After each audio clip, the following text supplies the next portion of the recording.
Hi అందరికీ. మీకు ఇలాంటి గొడవ టీవీలు అయితే అందరికీ ఉంటాయి. ఈ టీవీ కొనైతే 7 years అవుతుంది. ఇది మా పెద్దత్తమ్మ వాళ్ళదండి.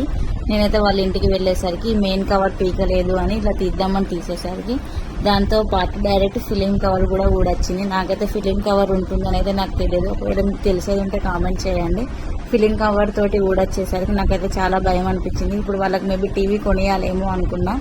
ఎందుకు అనంటే ఫిలిం కవర్ ఊడొచ్చుతోటే ఫిలిం అనేది ఏం కనిపించట్లేదు టీవీలో. చూడండి మీరే, ఇదిగోండి ఇలా అన్ని ముక్కలుగా అయిపోయాక టేప్ తోటి అతకబెట్టాను. ఎందుకంటే ఫిలిం కవర్ లేకపోతే టీవీ కనిపించదు కదా.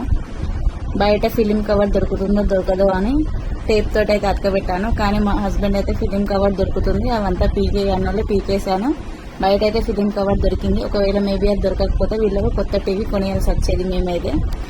ఎందుకు అనంటే ఫిలిం కనిపించకపోతే టీవీ వేస్టే కదా. ఇప్పుడైతే దీన్ని పక్కకు పడేయడం అయ్యేది. ఫిలిం కవర్ దొరకాలంటే చాలా టైం పట్టింది. ఇదిగోండి నేను ఫిలిం కవర్ చూపిస్తాను చూడండి. ఇదిగోండి బయట షాప్ లో అయితే ఫిలిం కవర్ దొరికింది. ఇదిగోండి షీట్ ఇదైతే ఇప్పుడు టీవీకి అతకబెట్టాలి. అతకబెట్టకపోతే టీవీ ఎలా కనిపిస్తుంది అనేది మీరు చూడొచ్చు. వైట్ కలర్ లో కనిపిస్తుంది మొత్తం. ఒకవేళ ఆ ఫిలిం కవర్ పెట్టినట్లయితే టీవీ క్లారిటీగా కనిపిస్తుంది. ఎంతైనా ఫస్ట్ టీవీకి వచ్చినట్టు ఫిలిం కవర్ అయితే ఇది లేదు. అది బాగా థిక్గా ఉంది. ఇదంతా లైట్ గానే ఉంది. ఇదిగోండి చూడొచ్చు టీవీ ఎలా కనిపిస్తుంది అనేది. ఎంతైనా ఇది పీకడం వల్ల చాలా బాధ అనిపించింది. నాకు ఫిలిం కవర్ ఉంటుందని తెలియక నేను పీకేశాను. ఒకవేళ మీరు టీవీ తోటి వచ్చిన కవర్ ని అలానే ఉంచినట్లయితే ఇప్పుడే ఖచ్చితంగా తీసేయండి.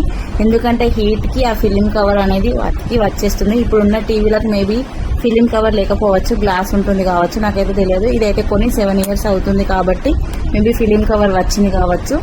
ఇప్పుడు ఒకవేళ మీరు డస్ట్ పడితే మీద కవర్ ఉంచినట్లయితే తీసేయండి దయచేసి. ఎందుకంటే హీట్ కి ఇలాంటి ప్రాబ్లమ్స్ అవుతాయి కాబట్టి. ఇదిగోండి టీవీకి పెట్టిన తర్వాత ఎలా ఉందో చూడండి. ఎంతైనా ఫస్ట్ ఉన్నట్టయితే లేదు క్లారిటీగా.